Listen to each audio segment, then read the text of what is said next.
नमस्कार विद्यार्थियों, ऑनलाइन कक्षाओं में आपका स्वागत है। विद्यार्थियों, हमने पिछले वीडियो के माध्यम से भारत की जनसंख्या जो है उसके बारे में पढ़ा था और भारत की जनसंख्या के वितरण को हमने पिछले वीडियो के माध्यम से जाना। आज हम इसी श्रृंखला को आगे बढ़ाते हुए भारत की जनसंख्या के घनत्व को पढ़ेंगे।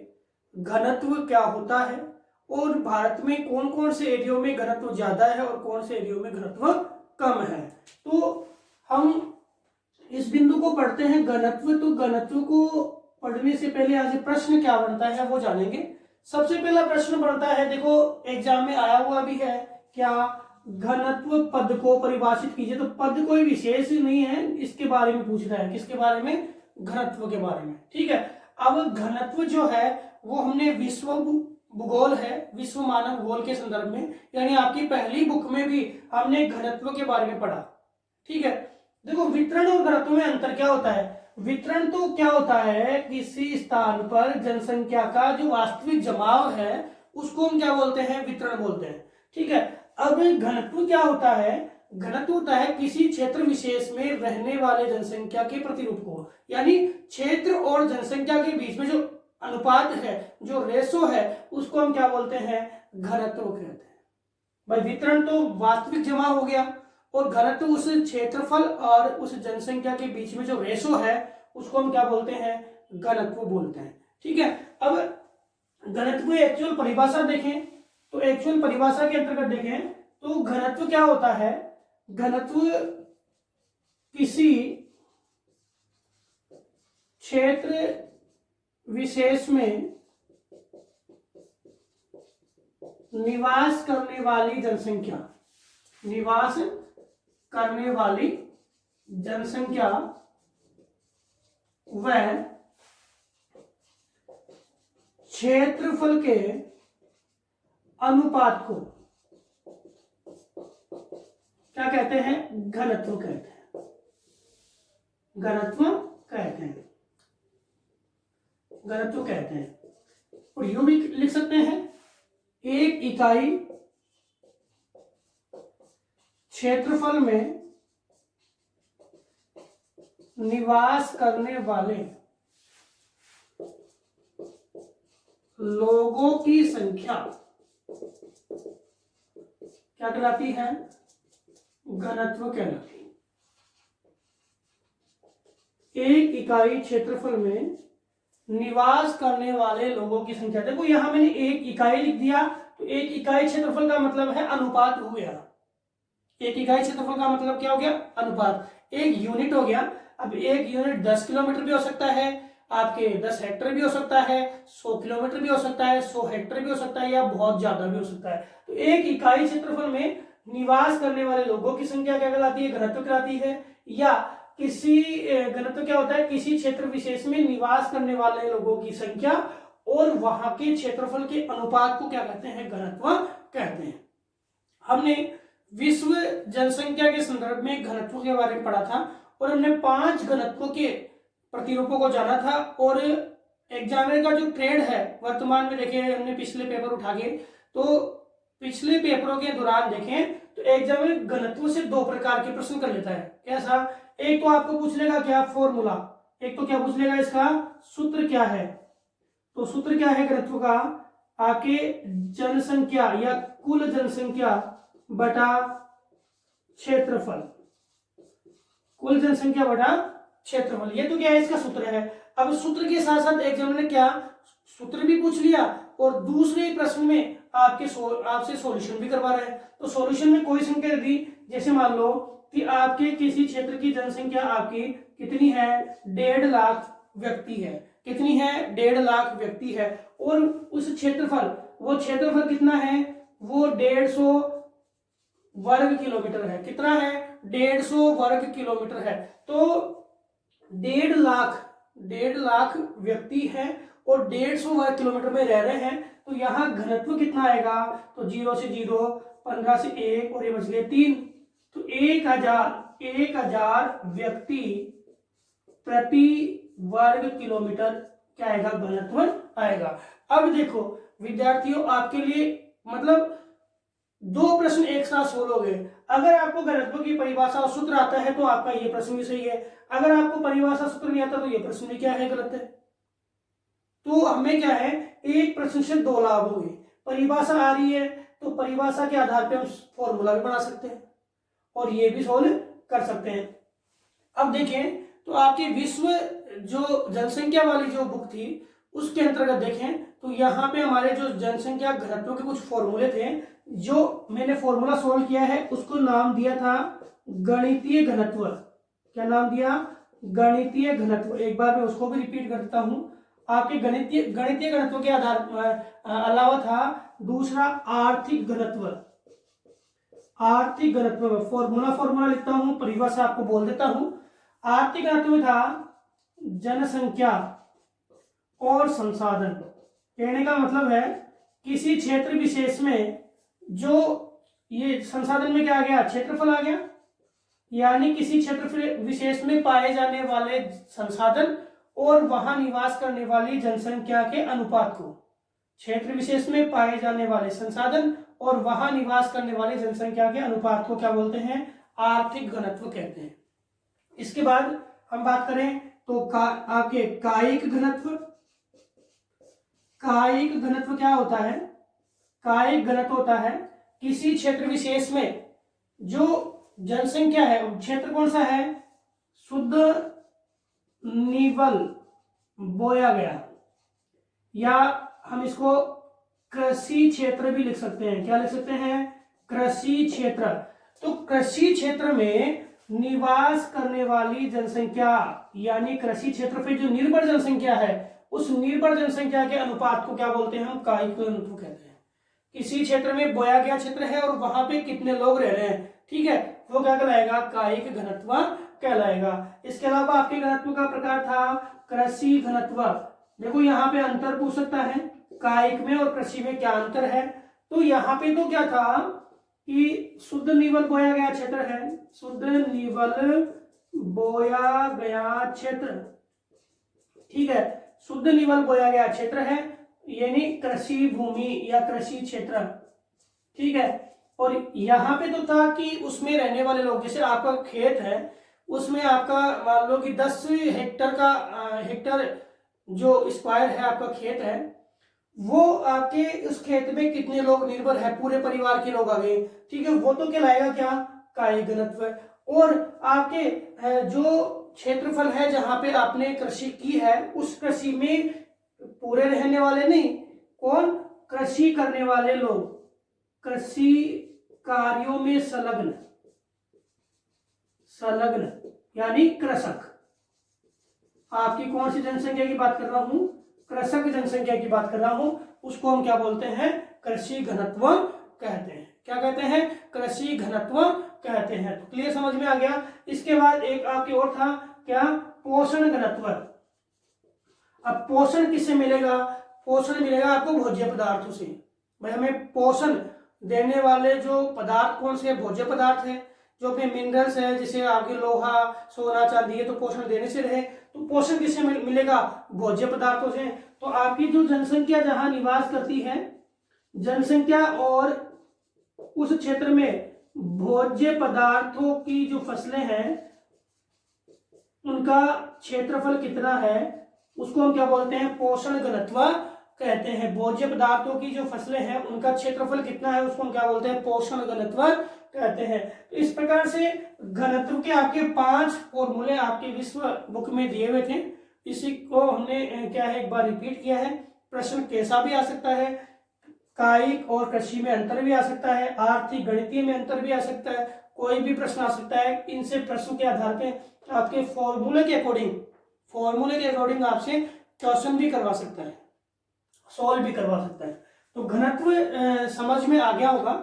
अब हम जो मेन बिंदु पे आते हैं कि भारत में जो घनत्व के आंकड़े हैं उनको देखें। तो भारत में जो घनत्व के आंकड़े हैं उनको देखें तो भारत में सबसे ज्यादा घनत्व और सबसे कम घनत्व की बात करें उससे पहले देखें कि जो भारत है उसमें 1901 से लेके और वर्तमान तक देखें तो घनत्वों में काफी कुछ परिवर्तन देखने को मिला है। 1901 में देखें तो भारत घनत्व समझ में आ गया तो आगे का प्रोसेस तो आराम से समझ में आ जाएगा। तो 1901 में 77 व्यक्ति, अब मैं बार बार नहीं लिखूंगा, प्रति वर्ग किलोमीटर, एक बार लिख दिया, ठीक है। और 1901 के बाद देखें 1951 में जो बदलाव हुआ भारत की आजादी के बाद, तो भारत में 117 व्यक्ति प्रति वर्ग किलोमीटर थे, ठीक है। और फिर इसके बाद देखें तो आपके 1981 में 216 व्यक्ति प्रति वर्ग किलोमीटर थे। इसके बाद हम देखें 1981 के बाद 2001 में देखें तो 2001 का और 2011 दो आंकड़े तो आपको याद रखने ही रखने हैं, ठीक है। 2001 में देखो कई बुक 324 बोलती है, कई 325 बोलती है, ये मैंने आपको बात पहले भी की है। 2011 की बात करें, 2011 में घनत्व है 382 व्यक्ति प्रति वर्ग किलोमीटर, 382 व्यक्ति प्रति वर्ग किलोमीटर क्या है हमारा घनत्व है। अब इस घनत्व में आंकड़े देखें तो सबसे ज्यादा और सबसे कम दो आंकड़े तो आपको याद रखने हैं, उसके अलावा में ज्यादा के लगभग 5-7 और कम के लगभग जो भी है वो राज्य है या केंद्र शासित प्रदेश है, मैं अभी उनको लिखवाऊंगा जिससे आपको याद हो जाए। तो सबसे ज्यादा घनत्व की बात करें तो सर्वाधिक घनत्व 2011 के अनुसार देखें तो आपके है किसका, बिहार का, किसका है, बिहार का।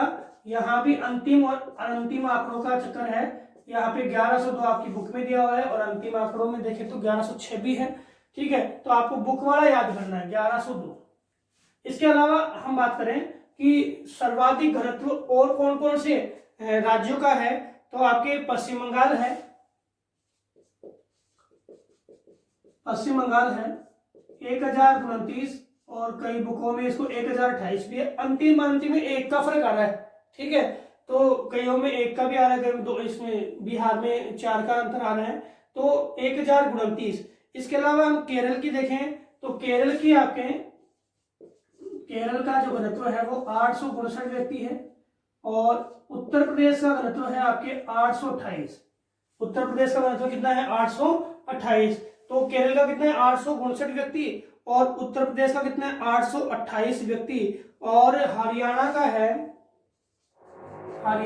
है 573 व्यक्ति और तमिलनाडु का है 555 व्यक्ति, 555 व्यक्ति का है तमिलनाडु का, ठीक है। और पंजाब की बात करें तो पंजाब का घनत्व है 550 व्यक्ति, 550 व्यक्ति। तो ये आपके सर्वाधिक घनत्व वाले राज्य है, क्या है सर्वाधिक घनत्व वाले। तो ये समझ में आ गया। 1901 में आपके 77 व्यक्ति, 51 में 117, 81 में 216, 2001 में 324 या 25, 2011 में 382 व्यक्ति आपके क्या है घनत्व है। अब सर्वाधिक में एक बार हम रिपीट कर लेते हैं, बिहार सबसे ज्यादा है। 2001 में पश्चिम बंगाल सबसे ज्यादा था, 2001 में कौन था, पश्चिमी बंगाल सबसे ज्यादा था। अब 2011 में बिहार सबसे ज्यादा है और भारत का घनत्व में यहाँ लिख देता हूं 382 व्यक्ति है 2011 के अनुसार। ये याद रहना चाहिए, फिर माइंड में चलना चाहिए। पश्चिम बंगाल 1029, केरल 859 और यूपी 828 और आपके हरियाणा 573, तमिलनाडु 555 और पंजाब आपके 550। इसके बाद हम न्यूनतम सर्वाधिक भी है एक आंकड़ा और है आपके टेरिटरी। सर्वाधिक में देखें यूनियन टेरिटरी जो है उनका घनत्व देखें तो सबसे ज्यादा है आपकी दिल्ली का, याद करना, दिल्ली का है 11,297, 11,297 व्यक्ति। दिल्ली के बाद देखिए चंडीगढ़ है, चंडीगढ़ है आपके 9,252 व्यक्ति, 9,252 व्यक्ति। और फिर आपके है पांडिचेरी, पांडिचेरी का आपके है 2,598 व्यक्ति, 2,598 व्यक्ति। दमनदीप है, दमनदीप 2154 व्यक्ति और लक्षद्वीप है 2013 व्यक्ति। यहां से एक प्रश्न मैं आपके सामने रखता हूं कि देखो दिल्ली है और कहाँ यूपी है, तो यूपी में लोग हैं वो 828 और दिल्ली में घनत्व कितना 11,297। तो यहाँ पे एक प्रश्न आता है कि देखो छोटा सा एक समान जनसंख्या में एक छोटा सा क्षेत्र भी है, एक छोटा क्षेत्र एक बड़ा क्षेत्र है, तो एक छोटा क्षेत्र है वो एक बड़े घनत्व के प्रतिरूप को हमारे सामने रख सकता है। तो पूर्ण रूप से ध्यान दें तो घनत्व किस पे निर्भर कर रहा है, जनसंख्या के साथ साथ क्षेत्रफल पे। ज्यादा फोकस किसका है, क्षेत्रफल। एक भाग है जहां पे 2000 व्यक्ति है, एक भाग है जहां पे 2000 व्यक्ति है, ठीक है, व्यक्ति 2000 है, लेकिन एक भाग है जहां पे 200 वर्ग किलोमीटर क्षेत्रफल है और एक भाग है जहां पे 10 वर्ग किलोमीटर क्षेत्र है। तो यहाँ पे देखो घनत्व कितना आता है 200 वर्ग है ना, तो वहां पे 2 से 2 कट गया, ठीक है, और क्या आया 2 से ये 2 कट गया तो कितना आया 10, कितना आया 10, और यहाँ पे देखो तो 2 और 200, तो एक छोटा सा ये छोटे क्षेत्रफल है और छोटे क्षेत्र पर जनसंख्या क्या है अधिकतम है, मतलब यूपी से ज्यादा जनसंख्या थोड़ी है दिल्ली की, लेकिन यहाँ पे घनत्व क्या है ज्यादा। ऐसे अपने विश्व स्तर पे देखे सिंगापुर है 7,791 है वहां का घनत्व, क्यों, क्योंकि वो छोटा सा देश है और जनसंख्या वहां पे है, क्षेत्रफल कम है और जनसंख्या है वो और देशों से ज्यादा थोड़ी है, लेकिन क्षेत्रफल के अकॉर्डिंग वहां का घनत्व क्या है ज्यादा है। तो प्रश्न आ जाता है क्षेत्रफल विशेष रूप से जनसंख्या घनत्व को क्या करता है, प्रभावित करता है। अब हम बात करते हैं सर्वाधिक के बाद न्यूनतम घनत्व की। सर्वाधिक के बाद न्यूनतम घनत्व की बात करें तो आप याद करना बिहार सर्वाधिक है तो न्यूनतम आपके अरुणाचल प्रदेश है, न्यूनतम अरुणाचल प्रदेश। और मैंने 2 आंकड़े आपको याद करवाए कि 2001 में कौन था सर्वाधिक, 2001 में आपके था वेस्ट बंगाल, लेकिन अरुणाचल प्रदेश ऐसा है जो 2001 में भी और 2011 में दोनों में न्यूनतम। तो 2011 में इसका घनत्व है 17, कितना है 17, 2011 में इसका घनत्व कितना है 17 है। इसके बाद हम बात करें मिजोरम की, मिजोरम तो 52, मिजोरम के बाद बात करें मणिपुर, क्योंकि हमने कल पढ़ा था उत्तरी पूर्वी राज्यों में जनसंख्या प्राय कम है, तो यहाँ पे घनत्व है 122 मणिपुर का। मेघालय 132, सबसे ज्यादा जनसंख्या वृद्धि कहां पर है, मेघालय मिलेगी आपको, किसमें मिलेगी, मेघालय में। फिर राजस्थान, देखो राजस्थान के बारे में अंतिम और अनंतिम आंकड़ों में आता है 200 201, ठीक है, जो ऑप्शन में है वो सही है, ये दोनों सही है, ठीक है, अंतिम और अंतिम का चक्कर है। आंध्र प्रदेश में 308, ठीक है, और आपके कर्नाटक में 319, कर्नाटक में 319। हम यूनियन टेरिटरीज की बात करें तो यूनियन टेरिटरीज में आपके अंडमान निकोबार। अब आप बोलो कि कम की बात, देखो दिल्ली 2001 में भी सर्वाधिक था और दिल्ली 2011 में सर्वाधिक, अंडमान निकोबार 2001 में भी न्यूनतम था और अभी भी न्यूनतम है, ठीक है, तो कितना है इसमें 46, अंडमान निकोबार में कितना है 46। तो इस प्रकार अपने सर्वाधिक और न्यूनतम जो घनत्व वाले प्रदेश हैं उनको हमने जाना, ठीक है। अब एक प्रश्न आपके सामने आता है क्या कि भारत में जनसंख्या घनत्व के प्रतिरूप को हम राज्यानुसार देखें तो कितने भाग है, जनसंख्या घनत्व के प्रतिरूप को समझाइए। तो प्रतिरूप को आप समझाओगे तो यहाँ पे 3 भाग हो गए, कितने भाग हो गए, एक तो अधिक, पहला तो क्या है अधिक वाले, दूसरा है मध्यम वाले और तीसरा है न्यूनतम वाले। पहला तो है अधिकतम वाले, दूसरा है मध्यम वाले और तीसरा न्यूनतम। तो हमने सभी जान लिए, हमने सभी जाने हैं, ठीक है। तो अधिक वाले जो अपने घनत्व वाले प्रदेश है वो है बिहार है, हमने पढ़ा भी, बिहार है, यूपी है, ठीक है, और आप सॉरी वेस्ट बंगाल है, फिर आपके यूपी है, केरल है, ठीक है, ये जो भाग है, और हरियाणा है आपके, मैं शॉर्ट में लिख रहा हूं उसको याद कर लेना, समझ में आ रहा होगा। हरियाणा ये आपके जो प्रदेश है जहां पे क्या है सबसे ज्यादा जनसंख्या घनत्व मिलता है। कारण क्या है? एक तो यहाँ की मैदानी भूमि है, एक तो क्या है यहाँ की मैदानी भूमि, पेयजल की उत्तम सुविधा और रोजगार के साधनों की प्रधानता। ठीक है, इस कारण से यहाँ पे, और मैदानी भूमि मेन है, तो उसके कारण यहाँ पे सर्वाधिक जनसंख्या घनत्व पाया जाता है। कहने का मतलब अनुकूलता अच्छी है, इस कारण से सर्वाधिक जनसंख्या घनत्व पाया जाता है। इसके अलावा और कौन से भाग है? तो आपके, ये तो हमने उत्तर के भाग समझाए। अब दक्षिण की बात करें तो आपके मालाबार तट, मालाबार कौन सा वाला? जो दक्षिण वाला है। तो मालाबार तट यानी मैंने बताया क्या?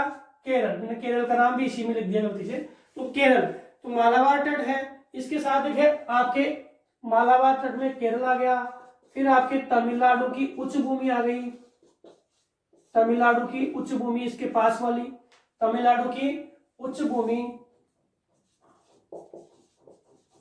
मालाबार तट है, तमिलनाडु की उच्च भूमि है। इसके साथ साथ ही हम बात करें तो आपके कावेरी नदी का जो डेल्टा है इसमें तमिलनाडु में, वो भाग है, यहाँ पर आपके सर्वाधिक जनसंख्या घनत्व देखने को मिलेगा। कारण क्या है? कारण है यहाँ पे कावेरी नदी के डेल्टाई क्षेत्र में क्या मिलेंगे आपको? लघु उद्योग मिलेंगे, साथ ही यहाँ पे जो अनुकूलताएं हैं संसाधनों की वो यहाँ पे मिलेगी, जिसके कारण घनी आबादी यहाँ पर देखने को मिलती है। इसके बाद हम बात करें कि मध्यम में कौन कौन से आएंगे। देखो सर्वाधिक में ये सारे वही है जिन पे घनत्व कितना है? 500 से, ये लाइन जरूर लिखना, जिनमें घनत्व 500 से अधिक है वो 500 से अधिक घनत्व वाले किसमें आएंगे? अधिक वाले में। अब मध्यम की बात करें तो 300 व्यक्ति से लेके और 500 व्यक्ति तक जो क्षेत्र है जहां पे 300 से 500 व्यक्ति तक रहते हैं उनको मध्यम घनत्व में हमने शामिल किया है। अब मध्यम घनत्व में आपके महाराष्ट्र आता है, ठीक है, और गुजरात। गुजरात के कुछ भाग ही आएंगे, पूरे भाग नहीं आते हैं इसमें, गुजरात के अधिकांश भाग आते हैं जहां पे इस प्रकार का क्षेत्र है। अब आप राजस्थान की बात कर लो तो राजस्थान का पश्चिमी भाग तो आपके कौन से में आएगा? न्यूनतम में आएगा। गुजरात का पश्चिमी भाग वो भी किस में आएगा? न्यूनतम में आएगा। तो गुजरात के पूर्वी भाग जो आपके मैदानी प्रदेश है वो किस में आएंगे? आपके मध्यम घनत्व वाले प्रदेश में आएंगे। इसके अलावा देखें तो आपके तेलंगाना, तेलंगाना का भाग वो भी इसमें आएगा, कौन से में? मध्यम 300 से 500 वाले में, ठीक है। इसके बाद देखें तो आपके आंध्र प्रदेश के तटवर्ती भाग, आंध्र प्रदेश के तटवर्ती भाग, समझ में आ रहा होगा। मैप आपके माइंड में होना चाहिए, मैप अगर आपके माइंड में है तो ये सारी चीजें आपको समझ में आ जाएगी, ठीक है। तो आंध्र प्रदेश के तटवर्ती भाग, और इसके अलावा देखें तो आपके आंध्र प्रदेश के तटवर्ती भागों के अलावा कौन सा है? छोटा नागपुर का पठार, छोटा नागपुर का पठार, जिसमें झारखंड आ गया, मुख्यतः कौन आ गया? झारखंड आ गया। तो छोटा नागपुर के पठार में यहाँ पे घनत्व है, मध्यम है। और घनत्व की मध्यमता का कारण क्या है कि यहाँ पे एक तो जलवायु की विषमता, जलवायु विषमता, साथ ही साथ जो भौतिक उचावच की विषमता, उचावच की विषमता, ठीक है, भौतिक उचावच की विषमता और जलवायु की विषमता और धरातल की विषमता, या सॉरी जल की विषमता, ठीक है। वैसे आप जलवायु विषमता की बात करें तो क्या ये दोनों क्षेत्र है जहां पे क्या है कि उष्ण उपोष्ण दोनों प्रदेश भी आते हैं, तो इस कारण से यहाँ पे जलवायु विषमता देखने को मिलती है। इसके अलावा हम मध्यम के बाद हम बात करें न्यूनतम की, तो न्यूनतम में वही क्षेत्र आते हैं, कौन से? एक तो आपके अति शीत, अति उष्ण, अति आर्द्र और अति एक आपके शुष्क, ये 4 प्रकार के प्रदेश हैं जहां पे न्यूनतम घनत्व आपके देखने को मिलेगा। अब इसमें कौन से प्रदेश आ गए? इसमें आप कहते हैं उत्तरी पूर्वी हिमालय के प्रदेश, जिसमें आपके कौन सा आ गया? ये वाला जो पूर्वी भाग है, मेघालय, मिजोरम, मणिपुर, देखा था हमने, यहाँ पे प्राय घनत्व कम पाया जाता है। कितना? 300 व्यक्ति से कम, 300 व्यक्ति से कम। इसके अलावा हम बात करें तो इनमें और कौन कौन से राज्य आते हैं? तो आपके इस क्षेत्र में आपके जो राज्य है वो आता है, एक तो राजस्थान का पश्चिमी भाग, कौन सा भाग? मरुस्थलीय प्रदेश, ठीक है, राजस्थान का पश्चिमी भाग जहां पे बहुत कम घनत्व है। फिर आप देखें तो मध्य प्रदेश इसमें आता है, फिर देखें तो आपके छत्तीसगढ़ इसमें आता है। कौन सा? छत्तीसगढ़। छत्तीसगढ़ भी इसी क्षेत्र में आता है। और छत्तीसगढ़ के अलावा देखें तो उड़ीसा के जो पठारी भाग है, कौन से? उड़ीसा के जो पठारी भाग है, देखो छत्तीसगढ़, मध्य प्रदेश, उड़ीसा, ये तीन जो क्षेत्र है वो किसके लिए जाने जाते हैं? जनजातीय क्षेत्र। तो ये जनजातीय क्षेत्र जहां पर है, उड़ीसा के पठारी भाग है, छत्तीसगढ़ है, मध्य प्रदेश है, इन भागों में आपके जनसंख्या का न्यूनतम प्रतिशत घनत्व का है वो न्यूनतम प्रतिशत पाया जाता है। और कौन से भाग? तो और भागों में देखें तो कर्नाटक का कौन सा भाग? पूर्वी पश्चिमी नहीं, कर्नाटक कौन सा भाग? कर्नाटक का कौन सा भाग साहब? कर्नाटक का पूर्वी भाग। कर्नाटक का पूर्वी भाग जहां पे जनसंख्या घनत्व क्या है? कम है। और कर्नाटक के पास में देखें, देखो आंध्र प्रदेश का जो पूर्वी भाग है, तटवर्ती भाग है, इसमें तो मध्यम है, लेकिन आंध्र प्रदेश का जो मध्यवर्ती भाग है, आंध्र प्रदेश का कौन सा? मध्यवर्ती भाग, जो कर्नाटक के टच है, मध्यवर्ती भाग, इस मध्यवर्ती भाग में आपके घनत्व क्या है? न्यूनतम है। तो एक तो पूर्वी भाग और एक कौन सा? मध्यवर्ती भाग, इसमें आपके घनत्व क्या है? कम है। और कारण क्या है यहाँ पे? इसका कारण है कि भौतिक अवरोध है, भौतिक उचावच है, और भौतिक उचावस्था के कारण यहाँ पे आपकी कौन सी भूमि का अभाव है? कृषि भूमि का अभाव है। किसका है? कृषि भूमि का अभाव है। कृषि भूमि अविकसित है, और अविकसित होने के कारण जनसंख्या में क्या पाई जाती है? विरलता पाई जाती है। तो विद्यार्थियों समझ में आया होगा। एक बार मैं रिपीट कर देता हूं कि अधिक जनसंख्या वाले, तो आपको पता है हमारे जो क्षेत्र है उत्तरी भाग में, जो हमने पढ़ा, जिसको जनसंख्या वितरण समझ में आया ना, उसको जनसंख्या घनत्व डेफिनेटली समझ में आ जाएगा। वितरण को अगर ध्यान से पढ़ा तो जनसंख्या घनत्व समझ में आ जाएगा। ठीक है। और जैसे वितरण में हमने देखा था कि बिहार, बंगाल और यूपी, हरियाणा, मतलब ये जो आपके मैदानी भाग थे, यहाँ पे जनसंख्या ज्यादा थी, तो घनत्व भी क्या है यहाँ पे? ज्यादा। इसके अलावा जनसंख्या ज्यादा कहाँ थी? आपके दक्षिण भाग, केरल, महाराष्ट्र, यहाँ पे जनसंख्या ज्यादा थी। तमिलनाडु, यहाँ पे जनसंख्या क्या थी? ज्यादा थी, तो यहाँ भी घनत्व ज्यादा है। ठीक है। अब ये एरिया छोटे हैं तो यहाँ पे घनत्व ज्यादा। ठीक है। महाराष्ट्र का एरिया बड़ा है तो यहाँ घनत्व कैसा हो गया? मध्यम।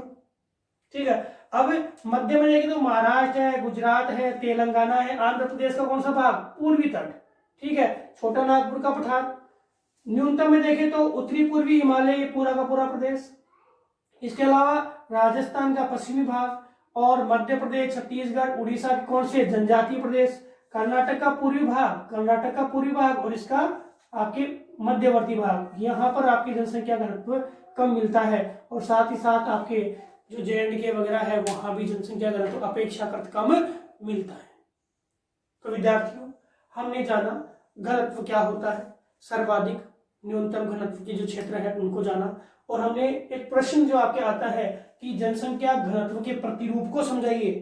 ठीक है। या जनसंख्या घनत्व के वितरण को समझाइए। तो जनसंख्या घनत्व का वितरण क्या है? यही है।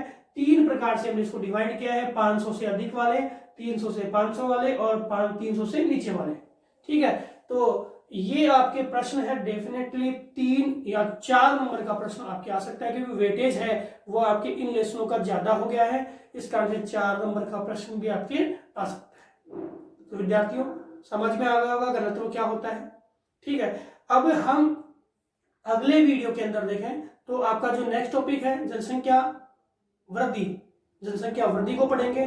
धन्यवाद।